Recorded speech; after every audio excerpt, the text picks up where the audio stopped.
Gini Bu, kaitannya dengan tugas. Ini kan ada tugas dari kaitannya kita.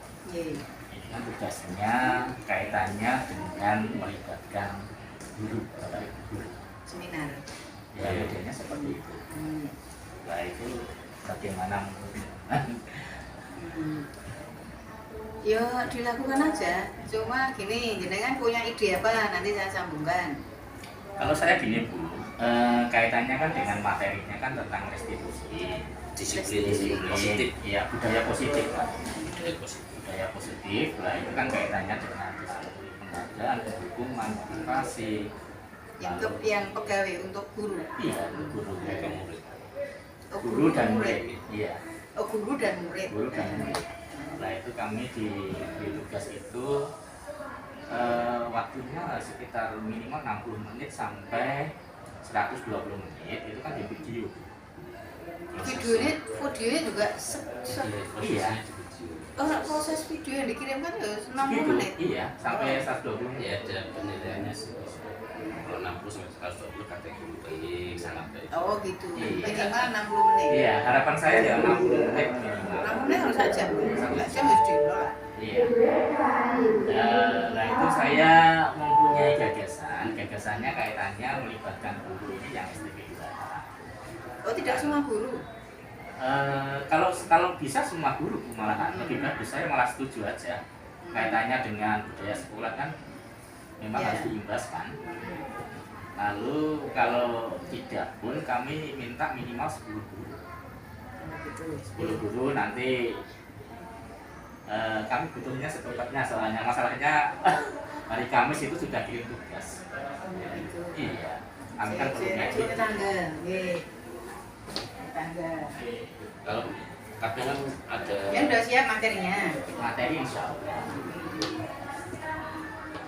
Dulu kita kan sekolah udah ada kegiatan. Kalau nanti kita sambungkan kalau kurikulum. Kalau disiapkan waktu 60 menit saja, 1,5 jam, persiapan 1/4 jam. Itu kalau enggak satu tanggal berapa? Tanggal 3. Kalau enggak, ini kan udah ngendikannya di sini. Nah, coba nanti tak tanya kurikulum siap ini hari kapan dalam waktu butuh 1/4 jam tuh. Ya dengan berdua kan berarti kan 2 kali. Iya, saya 60, pacar aku 60. Oh, terus materinya sama, judulnya Materinya sama. beda. Oh, beda yang Kita 6 ada 6 materi. ya satu Nanti modul kita lihat. semuanya tapi dengan berdua udah memberi materi yang berbeda. Berbeda. Kalau berbeda nggak apa-apa. Oke, nanti tak anukan dulu dengan materi udah siap. Sudah siap. Kalau saya gini tuh, Iya. kemarin kan saya telepon fasilitator. Nah. Setelah saya telepon itu mintanya itu Kamis.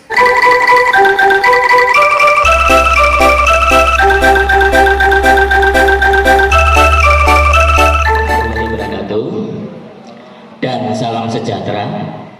Terima kasih atas kehadiran Bapak Ibu yang telah memenuhi undangan dari kami. Ada beberapa hal yang perlu saya sampaikan di sini kaitannya dengan calon guru penggerak angkatan 5 yang terdiri dari saya, Bapak Purwanto, sama Bapak Caroko. Kali ini nanti kita akan membahas tentang budaya positif yang ada di SMP Negeri 3 Meranggen. Sebelum kegiatan kita mulai, terlebih dahulu kita pakai yel-yel ya, agar kalian semangat ya. Kalau saya bilang selamat pagi, pagi, semangat. SMP Negeri 3 Meranggen Jaya. Selamat pagi. Pagi.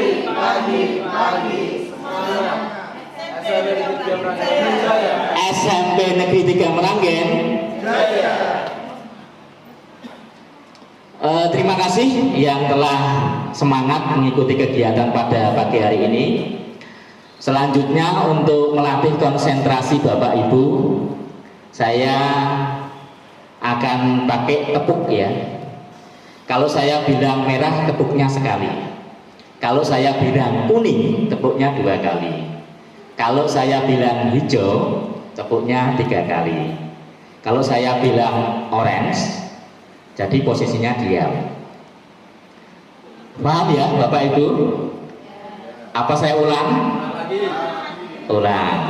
Kalau merah, kita tepuk dulu. Merah, kuning, hijau, ungu. Yeah. Saya ulang. Kuning. Kuning berapa tadi? 2. Ada yang 1? Hijau. Berapa? 3. Ungu. Merah. Ungu. Ya, enggak apa-apa. Berarti masih konsentrasi ya. Langsung saja ke materi. Untuk sosialisasi penerapan budaya positif, langsung Pak. Yang slide 2, next. Next.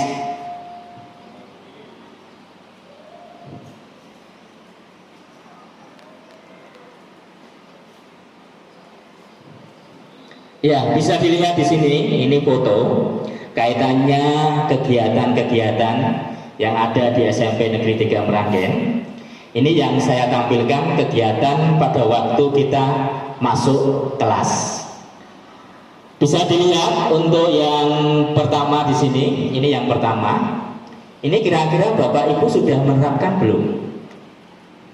Kalau dulu di SMP 3 Meranggen ada, tapi sekarang sudah mulai hilang. Lalu yang kedua ini adalah kegiatan kedua Pak biasanya membaca Asmaul Husna. Itu budaya SMP Negeri 3. Berarti kalau profil pelajar Pancasila berarti beriman, bertakwa dan berakhlak mulia. Lalu yang berikutnya yang ketiga ini adalah apa ini Bapak Ibu? Menyanyikan lagu Indonesia Raya. Jiwanya jiwa apa? Yang ditampilkan nasionalisme. Lalu berikutnya yang ini apa ini? Iya, ini adalah visi ya. Visi SMP Negeri 3 Meranggen. Kita mengucapkan terus biar anak ingat, biar anak itu kedepannya sesuai dengan rencana SMP Negeri 3 Meranggen. Visinya apa? Menjadi manusia beriman, bertakwa, berakhlakul karimah, berilmu, berbudaya, berprestasi, dan berwawasan lingkungan yang berbasis mutu. Ya, itu ya Bapak Ibu. Gurunya harus paham, muridnya juga harus paham dan mengerti dan dilaksanakan. Lalu berikutnya ini adalah literasi. Budaya berikutnya literasi. Literasi di sini adalah 10 menit sebelum pembelajaran dimulai. Lalu anak biasanya disuruh untuk menulis ya. Baca dulu, setelah baca baru nanti diambil kesimpulannya. Setelah itu baru nanti dimintakan tanda tangan kepada guru pemandunya. Bisa diterapkan ya Bapak Ibu ya.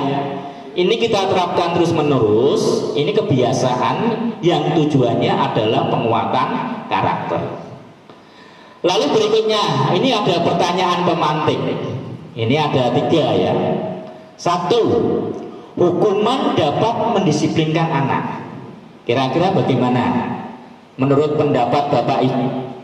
Ada yang mau memberikan tanggapan? Silahkan.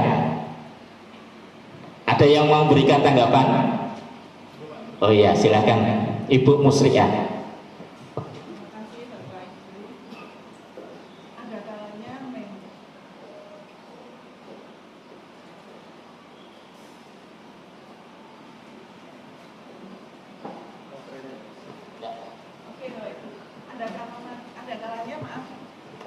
Hukuman sebatas itu masih dalam taraf kewajaran dan tujuan kita untuk pembelajaran kesesuaian, maaf, bukan kaitan hukuman fisik ya Pak. Menurut saya, karena saya percaya ada punish and reward Pak, penghargaan dan pemberian sanksi. Hukuman bisa untuk menumbuhkan kedisiplinan anak. Di satu sisi, kalau kita menyarannya dari hukuman saja, karena saya percaya ada punish and reward ya Pak, pemberian penghargaan dan hukuman arahannya satu, kita untuk mendisiplinkan anak.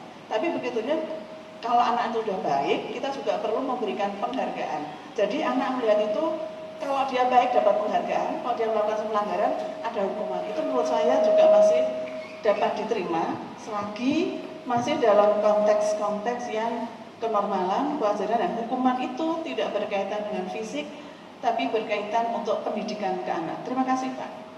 Terima kasih Bu, bisa taruh di sana. Gimana Bapak Ibu, setuju? Setuju. Lalu berikutnya untuk yang kedua, untuk penjelasannya nanti aja ya Bapak Ibu ya. Yang kedua ini pemberian hukuman dengan hal positif seperti membaca atau membersihkan halaman sekolah dapat meningkatkan disiplin. Kira-kira bagaimana Bapak Ibu? Kira-kira setuju tidak? Setuju. Berarti sama pendapatannya dari Bu Musriah ya. Ada reward and punishment ya. Gimana Bapak Ibu? Setuju. Lalu yang berikutnya, yang ketiga, pemberian penghargaan dapat meningkatkan motivasi belajar anak. Setuju, ya. Setuju. Ada penjelasannya Pak Irham?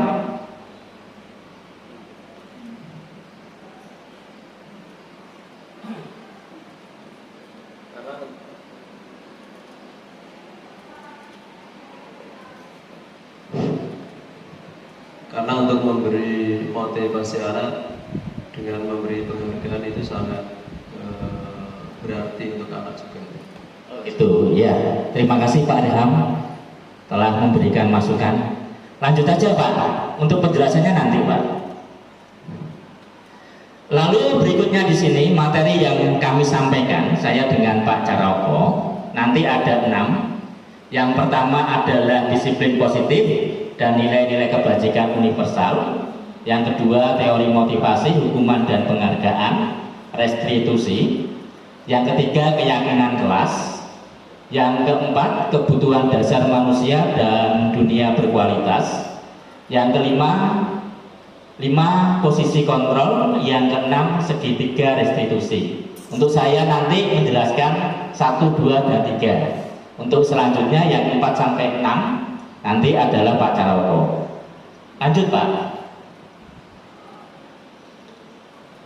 Yang pertama adalah disiplin positif dan nilai-nilai kebajikan universal. Next. Perubahan paradigma. Nah ini Bapak Ibu, saya minta tolong kepada Bapak Ibu. Ini ada tips kaitannya dengan mengepalkan tangan. Silakan Bapak Ibu dilihat instruksinya. Sobeklah secari kertas kecil, disobek boleh, tidak apa-apa, satu-satu tidak apa-apa. Lalu berikutnya tulis benda atau sesuatu yang sangat berharga untuk Anda. Letakkan di salah satu tangan Anda dan genggam benda tersebut dengan segala daya. Buatlah sebuah kepalan. Nah, ini sifatnya berarti rahasia. kalian menulis kira-kira benda berharga yang Anda miliki itu apa? Apakah kalian mempunyai uang 5 triliun? Ataukah mempunyai benda berharga berupa mobil 5? Silakan kalian tulis. Atau benda berharganya istri Anda, atau benda berharganya adalah anak Anda. Iya. Kalau sudah kalian tulis, genggam.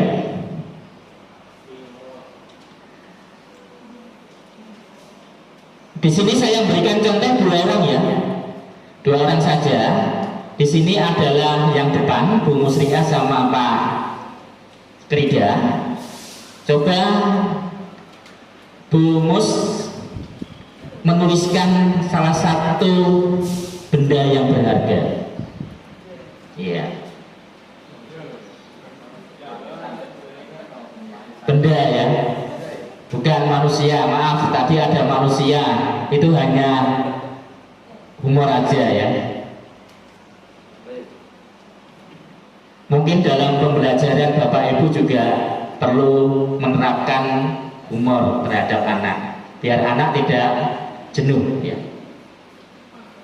Sudah, kalau sudah, Bumus, coba Bumus dipegang dengan erat. Iya. Coba Pak Krida. Pak Krida tidak usah megang Pak, yang megang Bumus saja. Coba Pak Krida buka ini, kira-kira bisa enggak? Kalau jenengan membujuk, mengancam, merayu, diiming-imingi dengan uang, kira-kira mau enggak Bumus? Kira-kira mau enggak jenengan melepas genggaman Anda untuk mengetahui isinya di dalam Pak Krida? Tidak mau. Karena apa? Tidak mau. Rahasia. Pak Krida itu tidak bisa mengontrol Bu Musriah. Ya, paham ini ya? Nah, lanjut Pak. Langsung lanjut aja ya ini ya. Perubahan paradigma teori kontrol, ilusi kontrol. Ilusi guru mengontrol murid. Kira-kira bisa enggak guru mengontrol murid? Tidak bisa. Kalaupun bisa, itu berupa paksaan. Kalau paksaan itu bukan motivasi dari internal, eksternal ya. Jangka waktunya pendek, tidak selamanya. Lalu yang kedua, ilusi bahwa kritik membuat orang merasa bersalah dapat menguatkan karakter. Kira-kira gimana Bapak Ibu? Kritik membuat orang merasa bersalah dapat menguatkan karakter. Mengkritik anak seumpama ya, mengkritik itu kamu seperti ini, sakit hati. Itu akan terbawa seumur hidup ya, tidak baik. Makanya Bapak Ibu pada waktu mengajar jangan mengkritik anak seperti itu ya. Kita bahasanya bahasa yang positif ya, yang baik. Lanjut aja next Pak. Perubahan paradigma stimulus respon teori kontrol. Contoh ini ya, perilaku buruk dilihat sebagai suatu kesalahan. Teori kontrolnya adalah semua perilaku memiliki tujuan. Lalu berikutnya, orang lain bisa mengontrol saya. Hanya Anda yang bisa mengontrol diri Anda. Betul tidak? Betul. Ya. Langsung aja ya ini ya, next ya. Takutnya waktunya nanti kelamaan. Yang berikutnya adalah materi tentang disiplin. Ini Bapak Ibu terutama STP 2K perlu mempelajari ini. Kalau disiplin itu adalah kepatuhan. Anak harus patuh. Lalu karena ada kepatuhan tadi, anak menyebabkan tidak nyaman, ketidaknyamanan, betul tidak? Betul. Ya. Next Pak. Nilai-nilai kebajikan universal.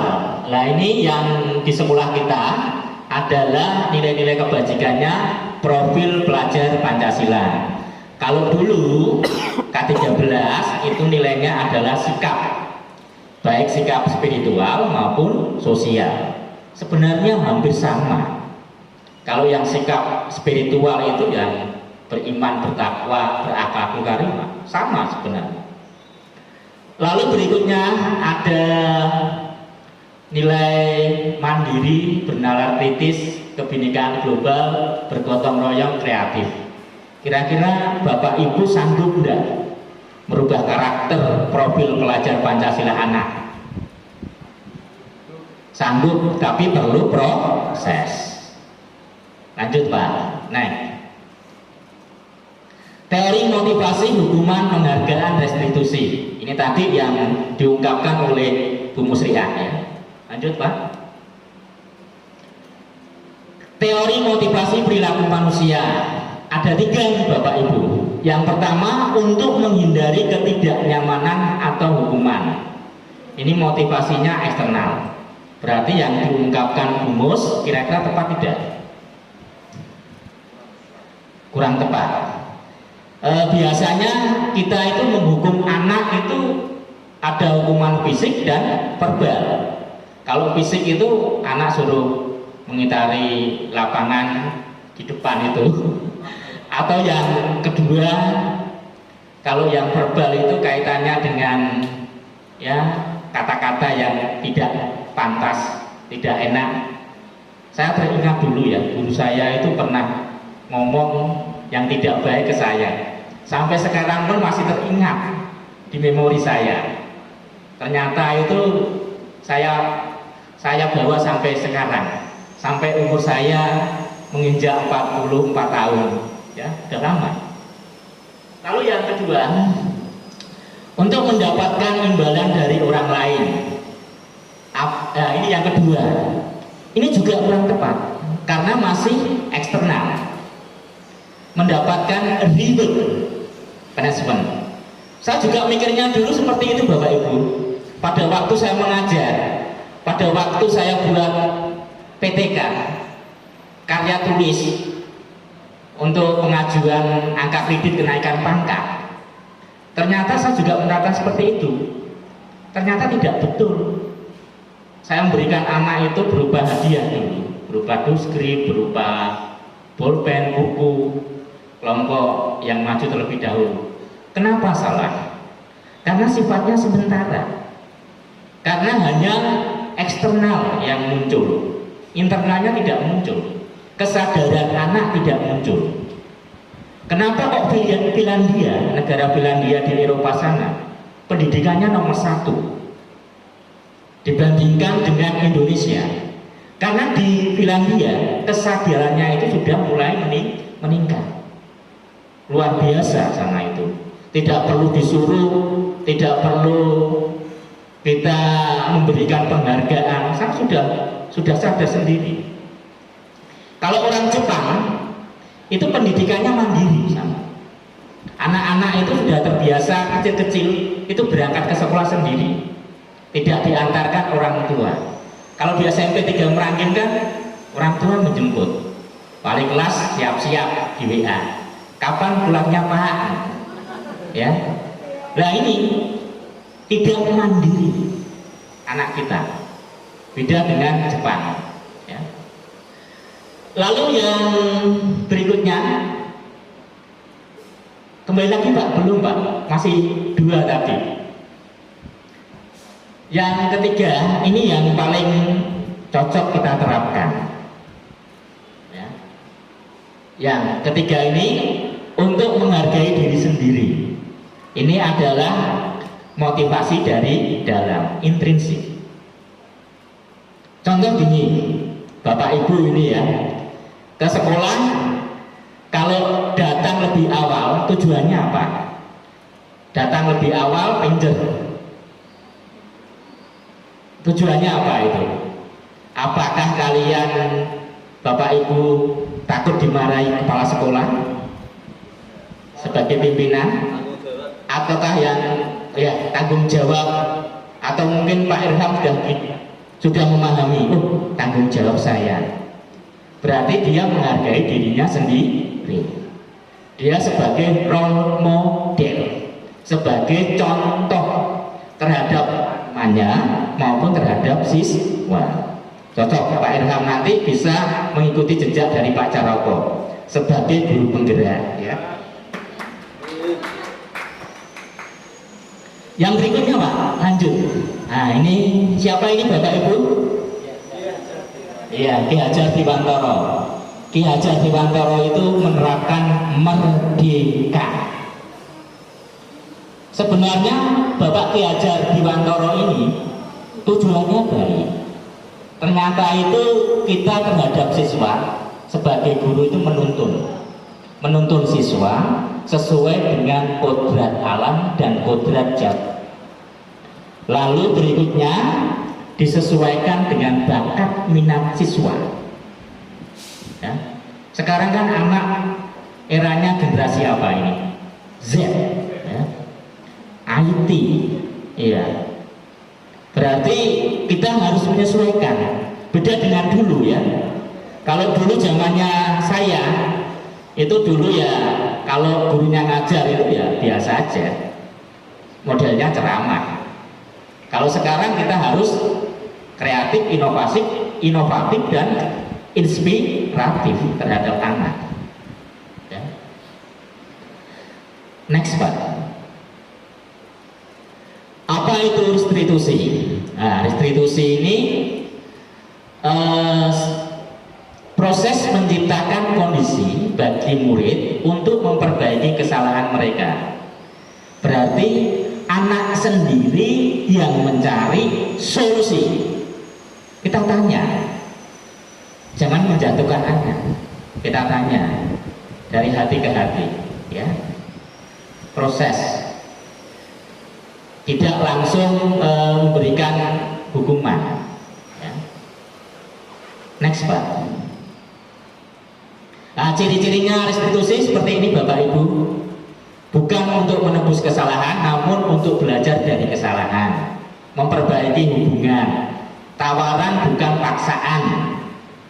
Restitusi menuntun untuk melihat ke dalam diri, mencari kebutuhan dasar. Cara yang paling baik fokus pada solusi. Ya, saya tekankan lagi, saya garis bawahi di sini. Fokus pada solusi, ya, cari solusi. Mungkin guru BK sudah tahu seperti itu. Biasanya guru BK kan mengajak anak untuk diskusi. Saya katakan diskusi, ya, tidak menghakimi, ya, diskusi. Langsung Pak.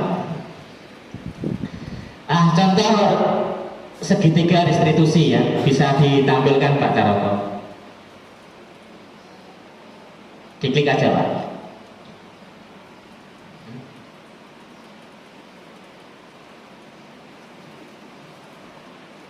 Kalau kliknya 2 kali Pak, kliknya 2 kali bisa. Klik gitu.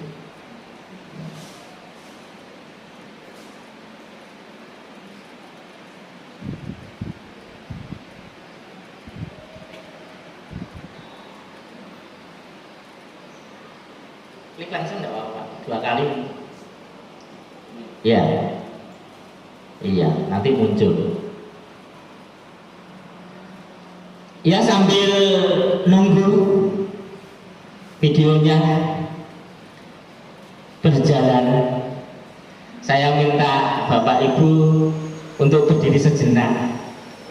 Iya.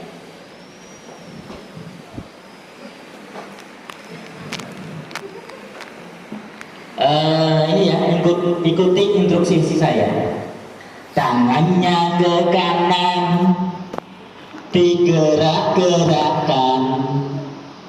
Tangannya ke kiri, digerak-gerakkan. Tangannya ke depan, digerak-gerakkan. 2 ya tangannya ya, 2. Digerak-gerakkan. Tangannya disilang, jempol bergoyang. Lanjut. Ya. Langsung Pak, lanjut. Dari SMP Negeri 3 Meranggen, Kabupaten Demak, Provinsi Jawa Tengah, calon guru penggerak angkatan 5 Mapel UTS.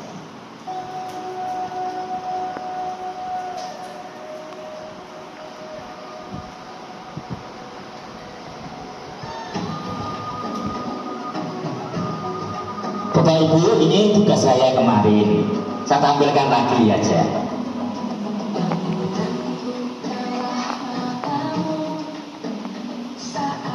Ini yang saya ajak diskusi, maaf anak saya sendiri.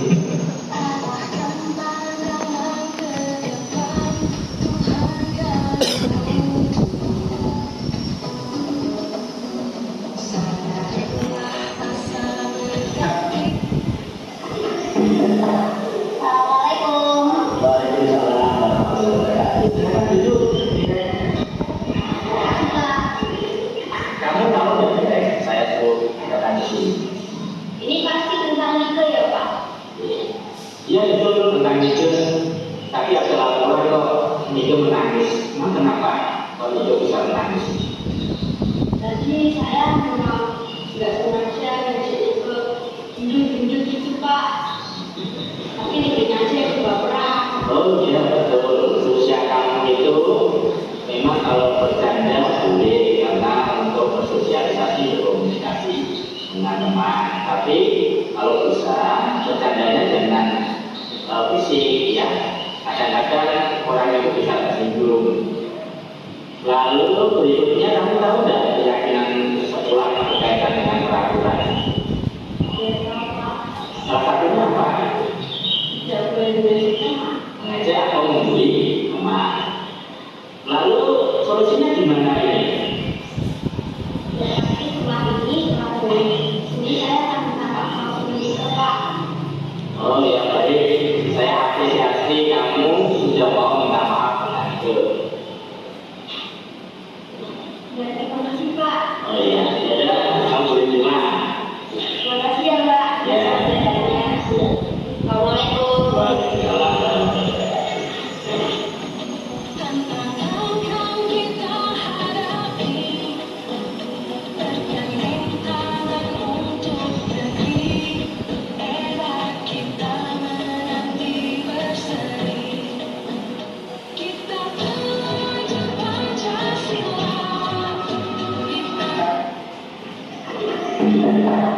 Assalamualaikum. Waalaikumsalam warahmatullahi wabarakatuh. Silakan duduk. Pak. Kamu tahu nggak saya panggil di sini?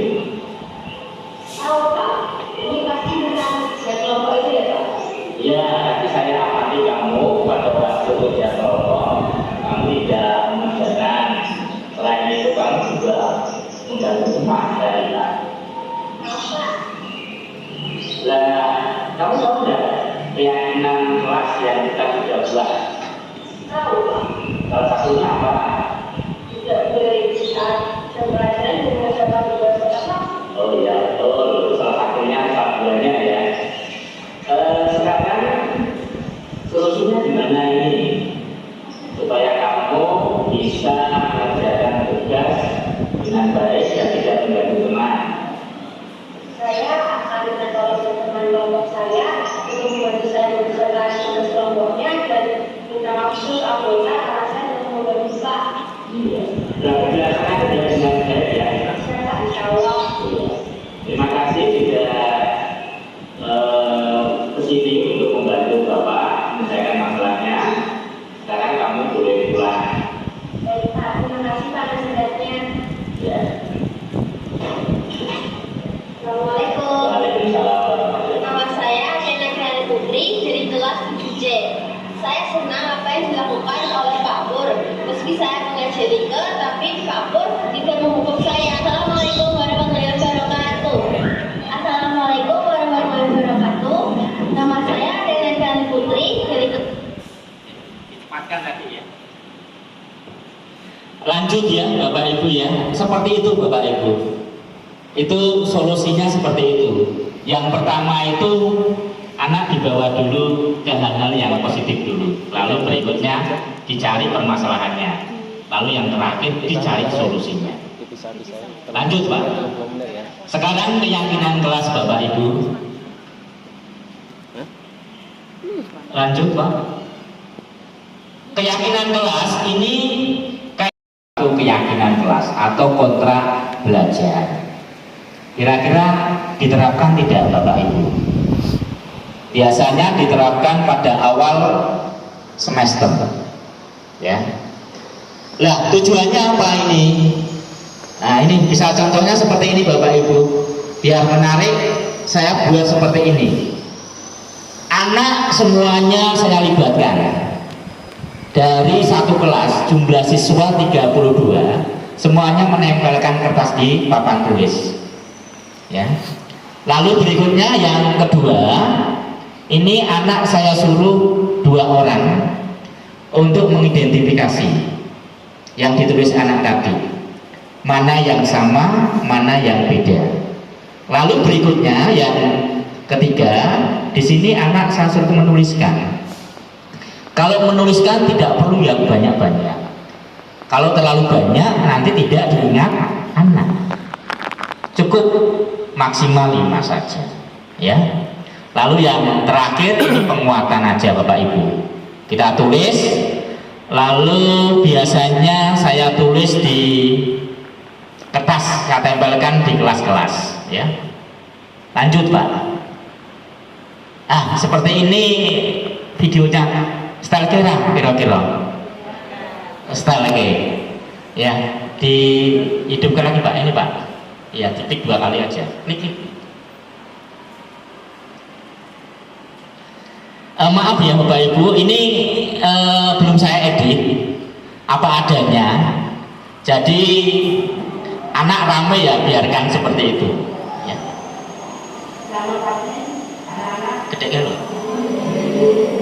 Pada bagian ini kita akan membuat keyakinan atau namanya pemuka belajar. Kenapa kita membuat keyakinan kelas atau pemuka belajar? Ada yang tahu?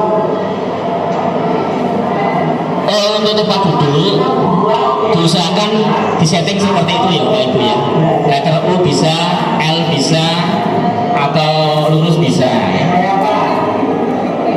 Ya, ada yang menjawab mengandung. Katanya supaya kita lebih disiplin. Satu, ini ada yang kedua.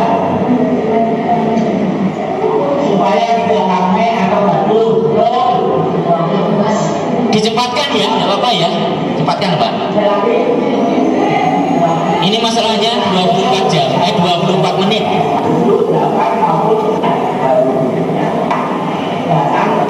Ini talian putih, ini talian putih yang di sini. Ini talian nanti ini saya ada 2, yang satu warnanya hijau. Ini biasanya waktunya masalahnya.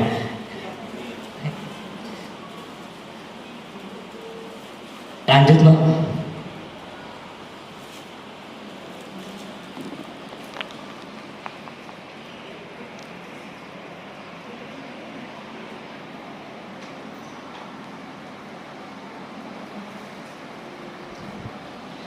Untuk laptopnya masalahnya laptop lama untuk muter-muternya. Yang Pak Caroko sudah beli baru tapi tidak connect ke sana tadi. Iya.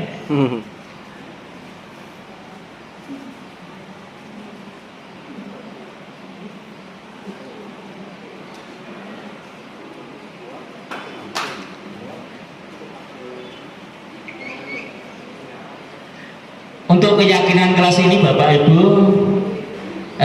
anak diusahakan membuat peraturan yang ada di kelas, tapi yang membuat itu anak sendiri, bukan peraturan ya sebenarnya ya, keyakinan lah, keyakinan kelas, kesepakatan ya. Ya hampir sama dengan tata tertib. Ya, tapi dari anak.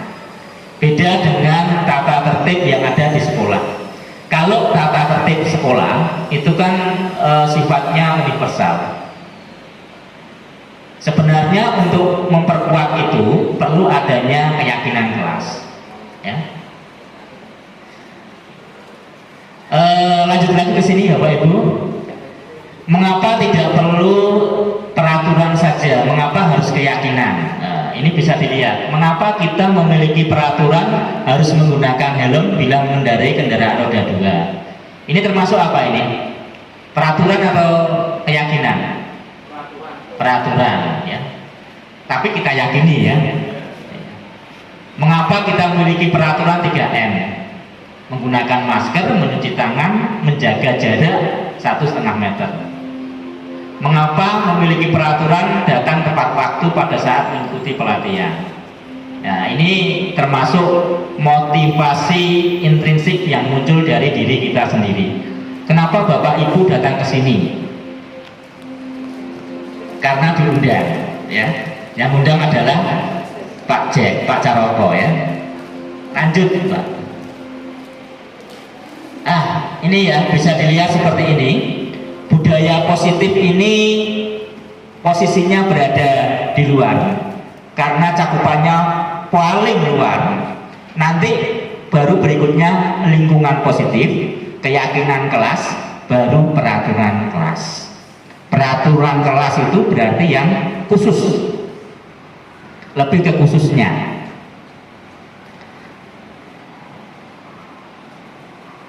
Seperti ini kesepakatan kelas Bapak Ibu. Datang tepat waktu, mengucapkan salam ya, bukan salah ya. Menjaga kebersihan sekolah, lalu berdoa sebelum kegiatan pembelajaran dimulai. Ya seperti ini ya Bapak Ibu, kesepakatan kelas. Kami guru dan murid saling menyayangi. Berarti ada sesuatu yang harus tertanam di situ. Nilai-nilai apa yang ada di situ. Ya. Berikutnya Pak. Dibuat seperti ini, bentuknya Y. Langsung aja Pak, lanjut. Diklik lagi Pak. Iya. Ini bisa dilihat. Yang tadi Bapak Ibu tanyakan, peraturan dengan keyakinan kelas. Kalau peraturan selalu kembalikan buku ke tempatnya, berarti keyakinannya apa? Tanggung jawab. Dilarang mengganggu orang lain, berarti menghormati orang lain. Ya. Hadir di sekolah 15 menit sebelum pembelajaran dimulai, menghormati orang lain, berkomitmen. Ya. Lanjut Pak.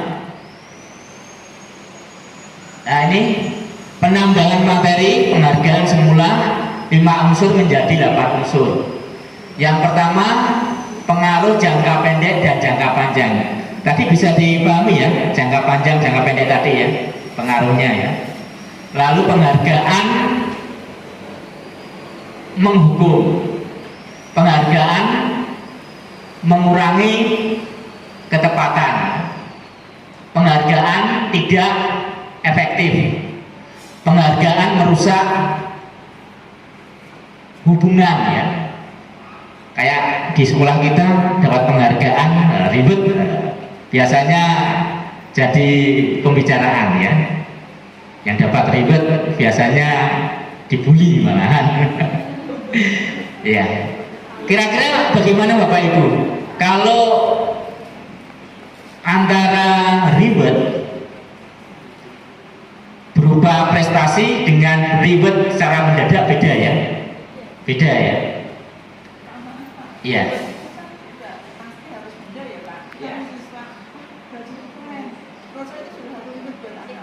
Iya, betul, bagus itu Bu.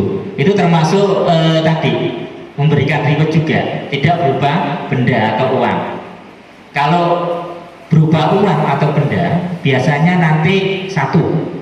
Yang muncul nanti ini rasa iri terhadap yang tidak dapat. Yang dapat senang, yang tidak dapat istilahnya iri ya, mungkin ya. Lalu yang kedua itu motivasi yang ditimbulkan itu kan bukan intrinsik, tapi dari yang ditimbulkan ekstrinsik, bukan dari bukan yang ditimbulkan itu dari ekstrinsik bukan intrinsik ya. Lalu berikutnya lagi nanti mengharapkan kira-kira nggak apa ya Bapak Waherosi ya gitu ya. Nah itu berarti dia anak itu mengharapkan ya. Kalau tidak mengharapkan nanti motivasinya tidak muncul, bukan kesadaran. Lanjut Pak. Nah ini digarisbawahi dihukum oleh penghargaan.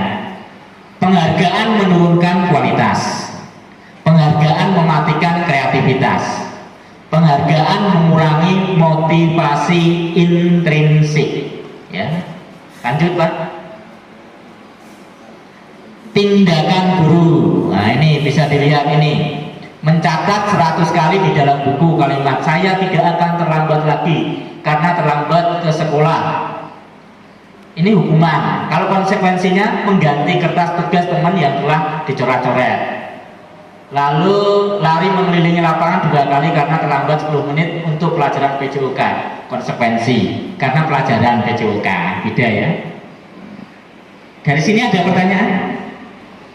Lanjut Pak. Saya rasa itu aja ya Pak Ibu ya, cukup ya. Biar nanti dilanjutkan berikutnya oleh Pak Caroko ya. Iya. Dari saya cukup bisa sekiankan dulu. Terima kasih atas waktu yang diberikan kepada saya. Kurang lebihnya saya mohon maaf ya. Ini hanya sharing aja kepada Bapak Ibu. Bukan kok saya menguasai tidak. Intinya di sini kita sharing ya, berbagi pengalaman aja. Kalau saya pada waktu jadi instruktur dulu, instruktur K13 atau mau menjadi narasumber, saya mengajak guru itu sebagai mitra saya, bukan peserta ya, mitra saya aja. Terima kasih. Billahi taufik wal hidayah. Wassalamualaikum warahmatullahi wabarakatuh.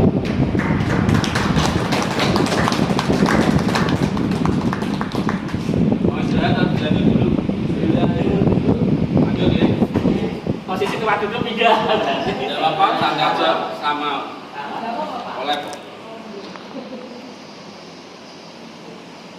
Ya, selamat siang Bapak Ibu.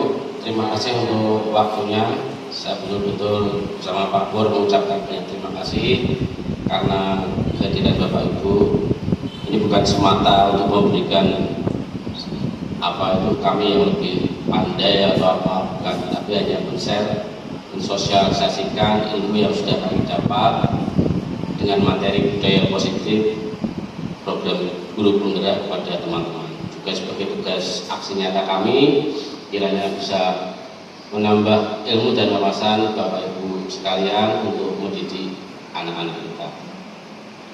Untuk materi selanjutnya Bapak Ibu yaitu tentang kebutuhan dasar manusia dan kualitas.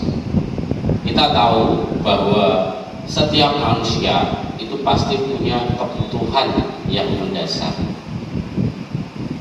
Kalau kita dalam kehidupan sehari-hari ketemu dengan murid, kadang kan murid ada yang bersikap terlalu aktif, ada yang bersikap males-malesan di kelas, ada yang bersikap sok cuek, ada yang bersikap nakal.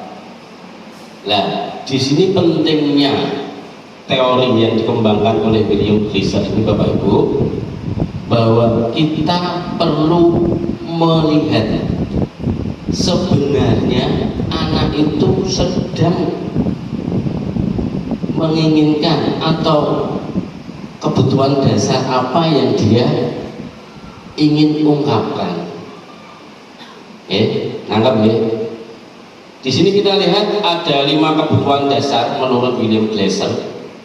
Pertama itu bertahan hidup, itu bersifat fisiologis, biologis, seperti makanan, kebutuhan untuk tempat tinggal, sandapan, papan, itu termasuk kebutuhan fisiologis dan biologis.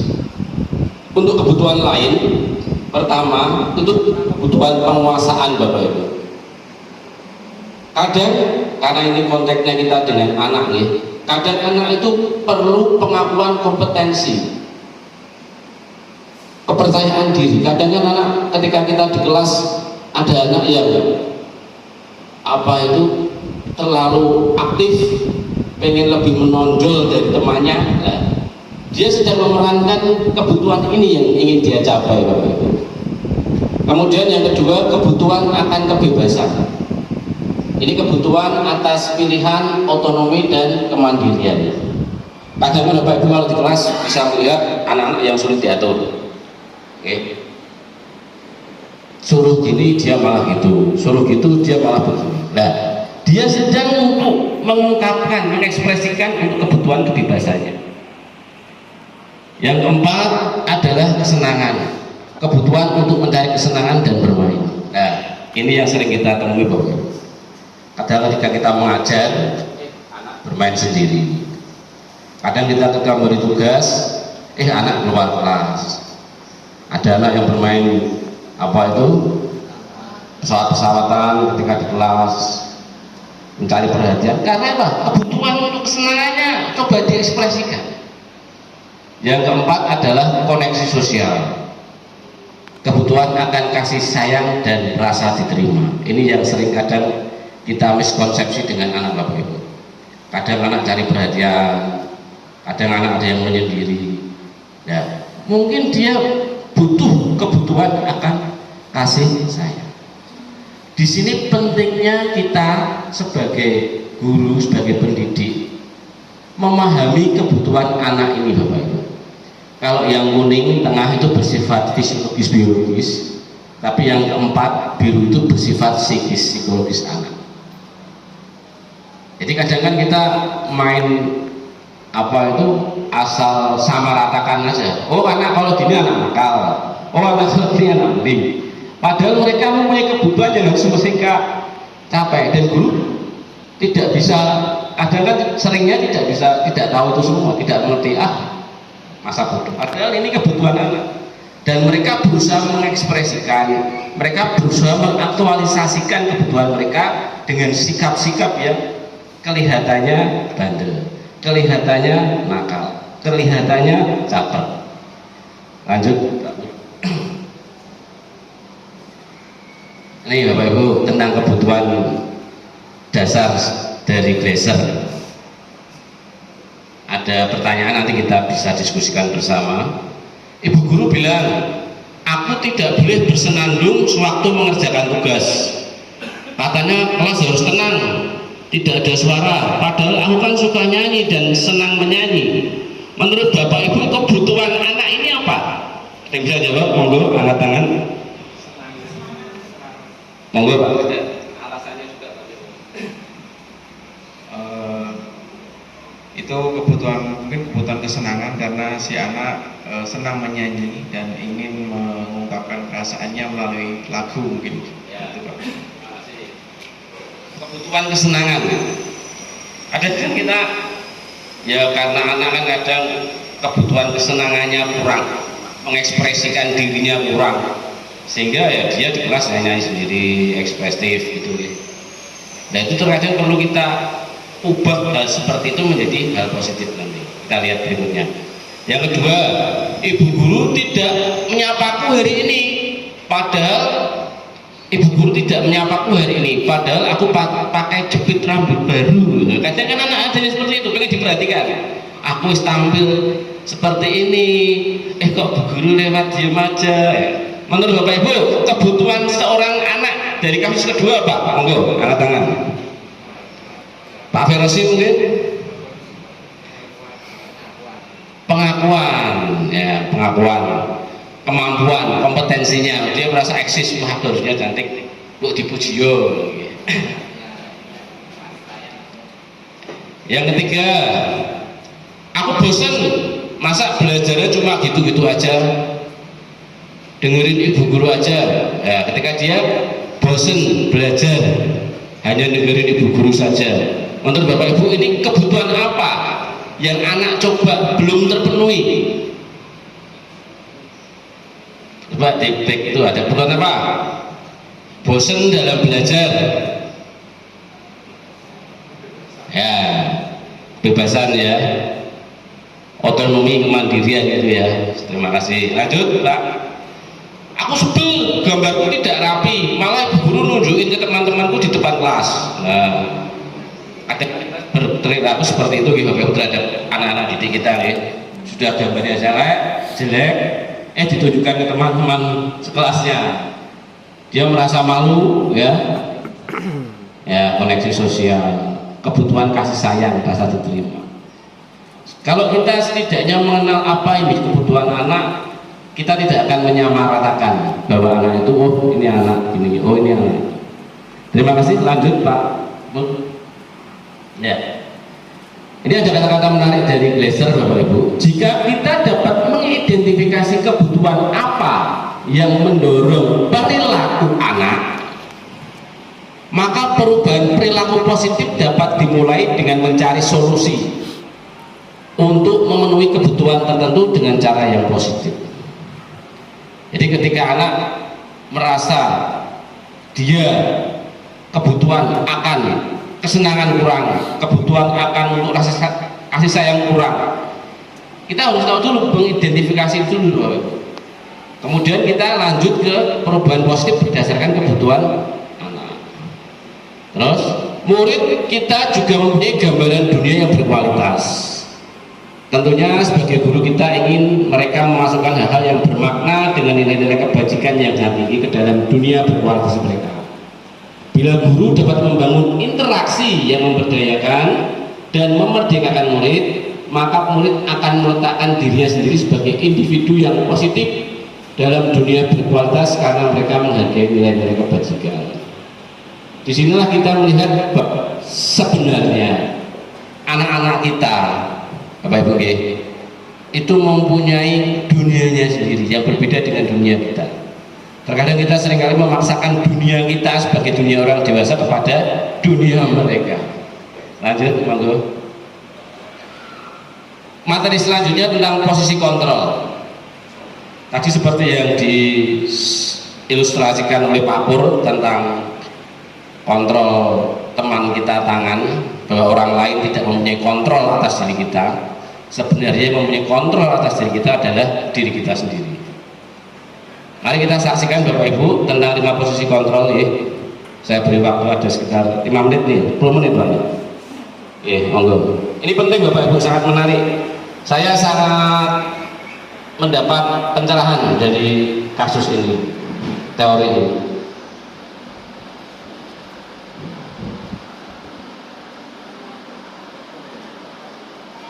Selamat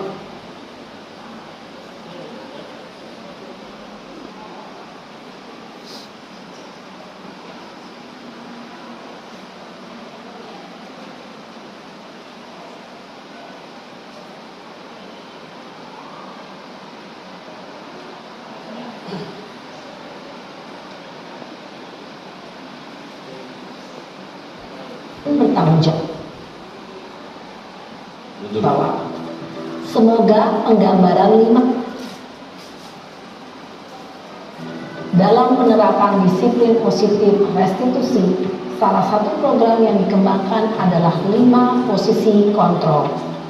5 posisi kontrol dalam restitusi adalah proses perjalanan seorang pendidik agar dapat mengenali dirinya.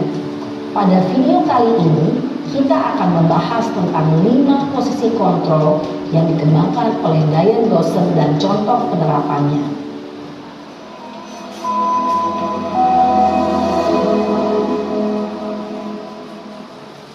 5 posisi kontrol itu adalah 1. Posisi penghukum, 2. Posisi pembuat merasa bersalah, 3. Posisi teman, 4. Posisi pemantau atau monitor, dan 5. Posisi manajer. Untuk lebih memahami kelima posisi tersebut, mari kita saksikan kasus Naren yang terlambat hadir 20 menit di sekolah dan melihat bagaimana kelima posisi kontrol dalam menghadapi masalah tersebut. Turun saja.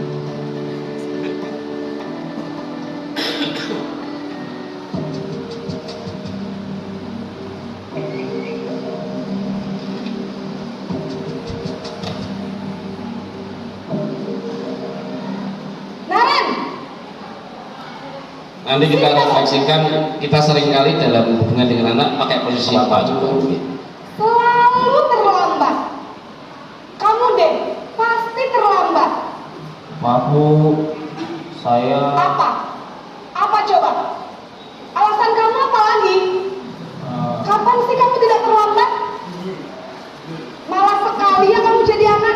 Saya... Dasar pemalas. Gak kapok-kapok sih kamu. Sudah berapa kali terlambat?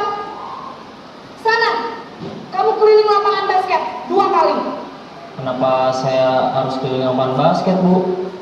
Kenapa? Kamu melawan ibu? Berani-beraninya jawab. Sudah terlambat, masih berani jawab pula.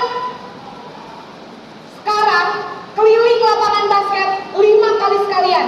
Biar kapok. Cepat. Pergi sana ke lapangan basket. Posisi penghukum biasanya berbicara dengan nada tinggi, menghardik, menunjuk-nunjuk, menyakiti, dan menyindir. Hukuman bisa berupa fisik maupun psikis.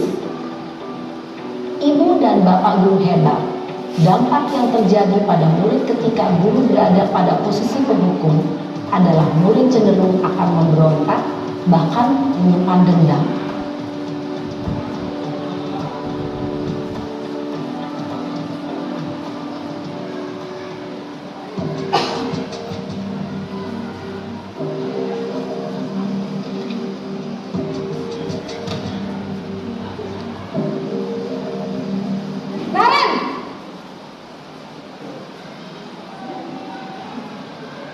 Selamat pagi, Bu.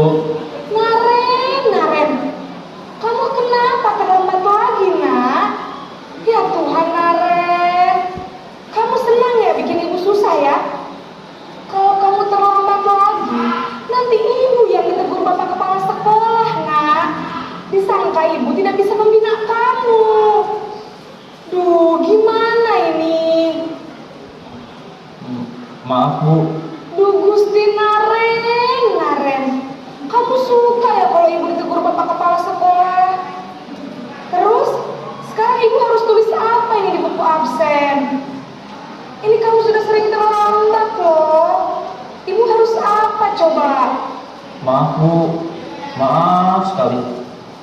Ya sudah, lain kali jangan bikin ibu susah lagi ya, nak ya. Ibu tidak akan kuat lagi kalau kamu begini terus. Bisa jantungan kalau ibu tegur bapak kepala sekolah. Sana cepat kelas. Maaf ya, Bu. Maaf sekali. Posisi pembuat rasa bersalah berbicara dengan nada tenang, cenderung lembut. Namun kata-kata yang diutarakan membuat murid merasa menjadi orang yang gagal, memandang buruk dirinya sendiri, merasa tidak berharga, dan tidak sanggup membahagiakan orang lain. Ketika guru mengambil posisi pembuat rasa bersalah, murid akan menganggap dirinya yang bersalah dan ia akan menyimpan emosi negatif tersebut di dalam dirinya.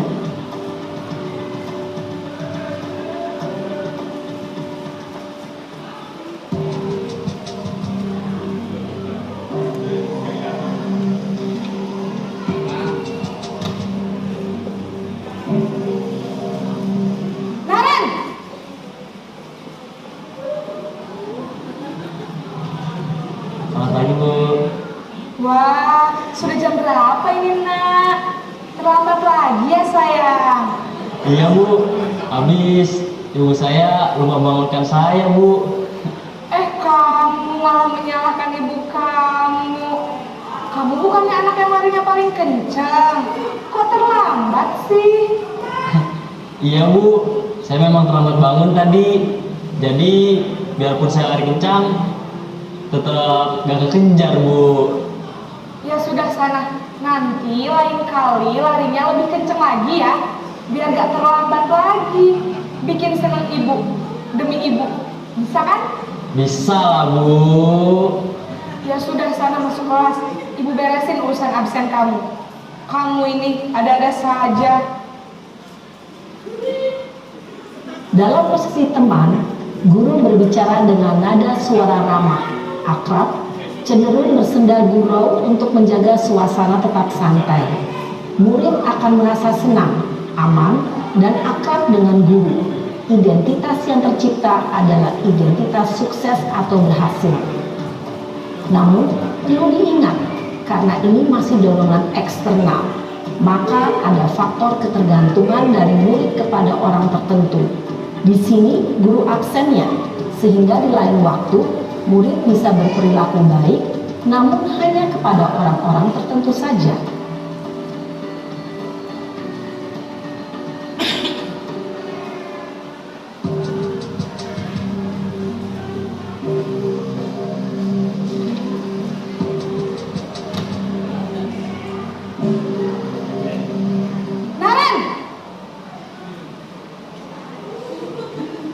Kasihan arennya ya. Selamat pagi Bu.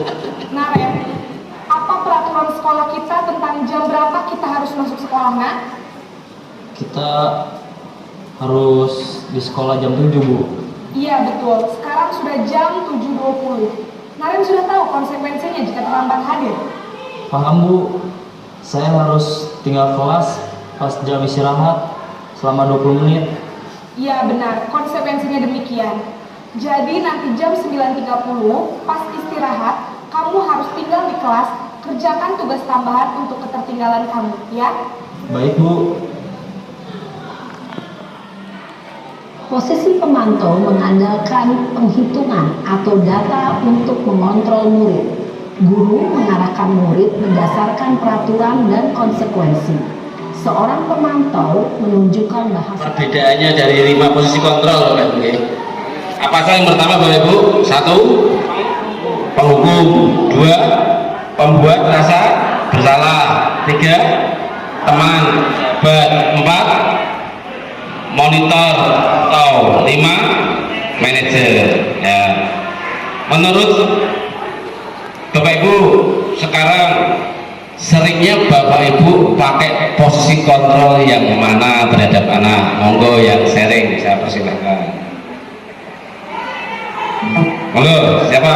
Bu Juli, Bu Yayu, Bu Mus, Bu Nur, Pak Wahid, Pak Hanif, Bu Linda, Pak Irham. Monggo. Oke.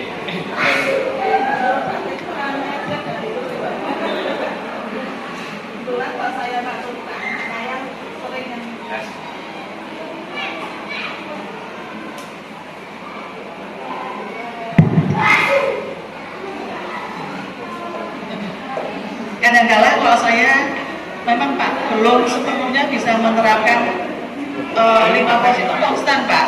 Saya kadang-kadang lihat anak, lihat kebiasaan dia. Kadang-kadang saya menempatkan sebagai posisi kontrol, sering posisi kontrol. Yang ini dulu akrab menghukum. Yang ini merasa bersalah. Ya, saya merasa bersalah itu sering saya terapkan ke anak-anak seperti itu. Terus yang untuk posisi berteman juga kadang-kadang itu Pak. Jadi maaf saya tidak dominan. Kalau yang banyak mungkin yang ini Pak merasa bersalah.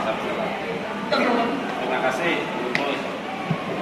Monggo Bapak Ibu, ada yang mau membagikan pengalaman Bapak Ibu selama ini berinteraksi dengan murid kita, posisi kontrol apa yang sering Bapak Ibu pakai? Tidak apa-apa, kita sharing aja. Pak Irham, monggo. Bu Julina, Pak Andi, siap. Terima kasih Pak Caroko. Dari kelima posisi kontrol itu, kalau saya pribadi, saya lebih ke yang kelima dulu. Ya pertama kelima dulu, karena kan biasanya anak-anak itu salah bukan bergonta-ganti anak, yang salah itu dia juga. Dia juga. Satu kali diingatkan kita pakai posisi sebagai manajer, berikutnya sebagai monitor. Tapi terus jadi mau sebagai dan mungkin yang lebih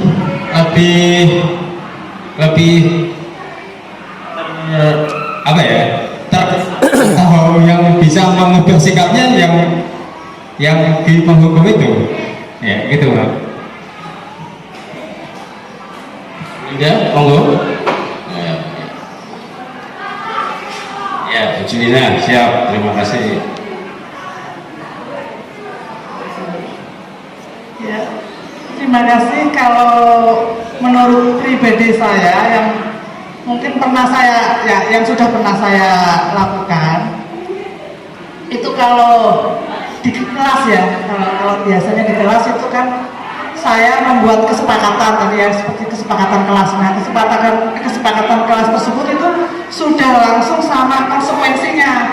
Misalnya kesepakatannya ini selama pelajaran tidak boleh misalnya meminjam alat tulis. Nah, kalau misalnya ada yang melakukan meminjam alat tulis, misalnya kalau lempar atau mengendalikan enggak, nah itu nanti mereka akan membuat sendiri kesepakatan konsekuensinya apa. Nah, jadi saya itu yang pemantau seperti itu. Terima kasih. Ya, terima kasih. Sangat menyenangkan berinteraksi dengan para murid kita sebetulnya.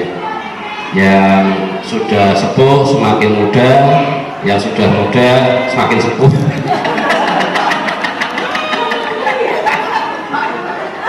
Ya, karena memang apa itu karakteristik anak-anak kita yang kita sayang itu memang berbeda-beda. Tapi kalau kita lihat Bapak Ibu, dari 5 posisi kontrol ini, yang baik menurut Bapak Ibu dari penjelasan beliau tadi, posisi kontrol yang mana? Manajer, karena meminimalisir dampak negatif ke anak. Kalau saya sendiri dulu seringnya waktu masih darah muda pakai posisi penghukum itu sering. Wah, kalau ketemu sama anak nakal bering, wah bisa gitu. Emosi, sama-sama emosi. Tahu udah pak aku yang beli pak, tahu udah pak aku boleh, kamu beli pak aku boleh. Ya, terus juga pernah melakukan posisi kontrol sebagai pembuat rasa bersalah pernah. Teman dan sahabat, sekarang ini posisi saya sering menggunakan teman dan sahabat. Tetapi ketika saya melihat ada kelemahannya seperti itu, ya pakai mungkin beberapa persen saja. Karena betul seperti yang dianalisis beliau, ketika kita memposisikan kontrol sebagai teman sahabat, ya peserta didik murid itu hanya sama kita saja. Ngaji ini itu sama lain di sama guru lain tidak ngaji. Ini Bapak Ibu juga tahulah teman kita ada yang mereka bersahabat sama anak tersebut, menghormati beliau. Tapi ketika kita lewat, kita bukan siapa-siapa bagi dia. Yang dia hormati ya beliaunya, karena dia memasukkan diri sebagai sahabatnya anak. Menangkap untuk perbedaannya. Dan untuk posisi manajer itu memang hal positif yang harus kita laksanakan. Meminimalisir sebuah hukuman, bahkan kalau bisa meniadakan sebuah hukuman. Dalam artian apa Bapak Ibu? Memang bukannya anak tidak boleh dihukum, bukan, karena memang secara data kita pantau anak sering melakukan kesalahan, itu memang sudah ada datanya dan memang ada hukuman yang untuk anak itu. Tapi kalau dalam konteks penerapan budaya positif sekolah untuk posisi kontrol manajer ini, solusi atas tindakan anak itu adalah diri anak itu sendiri. Anak merefleksikan dirinya, dia mempunyai keyakinan akan dirinya untuk bertindak seperti itu. Nah ini memang tantangan. Wah, anak kok ini Pak, anak kok ini Pak. Ya kadang kan kita sebagai guru kan merasa kita punya posisi yang kuat terhadap anak, tapi sebenarnya anak sendiri mempunyai nilai keyakinan dunia mereka sendiri, itu yang perlu kita hargai juga. Jadi berdasarkan ini Bapak Ibu, setidaknya kita punya gambaran bagaimana memposisikan diri kita ketika menerapkan disiplin kepada murid-murid kita. Monggo lanjut Pak Bu. Ya, ini Bapak Ibu, pertanyaan lagi. Menurut Bapak Ibu, saya kecewa sekali dengan kamu. Menurut Bapak Ibu, ini posisi kontrol apa yang digunakan oleh guru itu? Apa, Bu Alis? Pembuat rasa bersalah? teman. Nah, yang kedua, kamu tidak benar melakukannya. Kamu selalu salah, tidak pernah benar melakukannya. Kontrol, hukum. Tiga, ayo lakukan demi bapak ibu lo. Ayo lakukan demi bapak ibu lo, please. Apakah kamu mau mendapatkan stiker bintang ini hari ini? Ayo siapa di guru TK ya? Ayo siapa mau mendapatkan stiker hari ini? Teman, sahabat, ya. Bagaimana kamu bisa menyelesaikan masalah ini? Nah, ya, posisi berorientasi pada solusi. Ya. Kamu selalu yang paling terakhir. Kamu selalu yang paling terakhir. Ya, monggo next Pak Pur. Ini jawabannya. Bapak Ibu yang benar semua silakan angkat tangan. Ada voucher nanti ya. Voucher ya yang betulnya. Pak, saya betul semua Pak. Berapa? 6-6-nya betul semua. Nanti silakan japri saya. Ada hadiah menarik. Lanjut. Ya, ini tadi tentang dampak-dampak bagaimana kita memperlakukan anak, identitas gagal, identitas sukses di bawah itu tentang dampak-dampak yang sudah dijelaskan oleh Ibu tadi. Next Pak. Ya, jadi Bapak Ibu, budaya positif yang coba diterapkan di sekolah itu adalah bagaimana kita memposisikan diri kita dengan pendisiplinan yang berpusat pada peserta didik. Ya, sekali lagi untuk murid, 2 untuk murid, 3 untuk murid, semuanya untuk murid. Kita tidak tahu besok dia jadi bagaimana, kita juga tidak tahu. Saya sering apa itu? Sering geli dalam artian tergelitik dengan VT di TikTok. Di VT di TikTok itu gini Bapak Ibu, ada anak yang ranking 1 terus, pinter, rajin, lulus nganggur. Ada yang anak nakal, bolak-balik masuk BK, jadi angkatan, jadi tentara. Kita kan tidak tahu masa depan anak itu seperti apa. Jangan kita memberikan gambaran dunia, memastikan menghakimi anak, kamu nakal, kamu jadi seperti ini, kamu bakal ini. Jangan, ya, karena mereka punya dunianya sendiri. Dan kita yakin bahwa mereka kan tidak bakal begitu terus. Pasti mereka ada pendewasaan dalam diri mereka. Ini untuk penetapan segitiga restitusi Bapak Ibu yang sudah tadi disampaikan contohnya Pak Pur dengan seorang peserta didiknya. Saya ulas sekali lagi, dalam penerapan strategi segitiga restitusi ini, langkah yang pertama adalah bagaimana kita menstabilkan identitas. Ketika anak sedang ada masalah, kita ajak diskusi, kita ajak dialog, mengubah identitas anak dari orang yang gagal karena melakukan kesalahan menjadi orang yang sukses. Anak itu ketika salah panggil BK itu sebenarnya sudah takut Bapak Ibu. BK itu bagi mereka tuh dulu, tapi sekarang wah BK-nya sudah wangi, nyaman, indah, berbunga-bunga, ada ada pohon jambunya di BK. Ya, saya pernah Bapak Ibu 2 tahun 3 tahun kemarin Rifki sama Safri. Saya pernah jadi wali kelas, ada anak yang ya begitulah. Saya tidak bawa mereka ke BK, saya bawa mereka ke kantin Bapak Ibu, ngobrol-ngobrol sambil makan. Dia tentang latar belakang keluarganya, kamu kok gini apa, cita-citamu apa.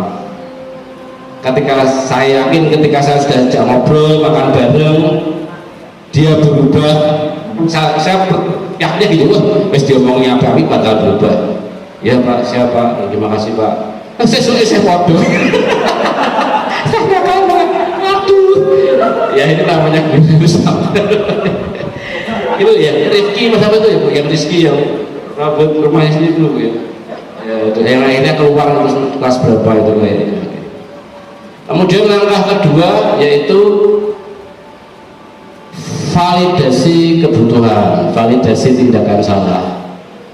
Bagaimana kita memenuhi kebutuhan dasar murid seperti yang bilang saya tadi, ada kebutuhan-kebutuhan manusia, kebutuhan akan kesenangan, kebutuhan akan rasa kasih sayang, kebutuhan akan koneksi sosial, kebutuhan akan kebebasan, ekspresi, kemampuan. Langkah selanjutnya adalah menyatakan keyakinan. Menyatakan keyakinan itu sebetulnya apa yang sudah, nilai-nilai apa yang sudah dia yakini bersama teman-temannya, dan itu memotivasi, adalah sebuah motivasi intrinsik murid berdasarkan nilai-nilai keyakinannya. Next, Pak Pur. Ya, ini tadi sebetulnya saya juga mau mempresentasikan tugas saya demonstrasi kontekstual, karena intinya sama dengan Pak Pur tadi, jadi skip aja. Ya, terima kasih Bapak Ibu. Kiranya apa yang sudah kami sampaikan boleh menjadi tambahan ilmu wawasan buat kita semua. Siapa kami, bukannya siapa-siapa, ini semua hanya untuk murid-murid kita. Terima kasih, saya ucapkan terima kasih yang sebesar-besarnya buat Bapak Ibu. Jangan lelah, jangan menyerah untuk mendidik dan membimbing anak-anak kita. Selamat siang, terima kasih. Ada tambahan Pak Pur? Cukup, terima kasih Bapak Ibu semua. Terima kasih sekali, mohon tidak. Terima kasih Bapak Ibu PPL, ya, semoga lancar sukses program matkul. Sebagai guru TK di SMP Negeri Meranggen, alhamdulillah kemarin berkesempatan mengikuti sosialisasi yang demikian menarik tentang penerapan budaya disiplin di sekolah yang disampaikan oleh Bapak Purwanto dan Pak Caraka Alif. Materi yang disampaikan sangat inovatif, sangat berkesan, sangat menarik, dan banyak hal-hal baru yang bisa kita peroleh di sana.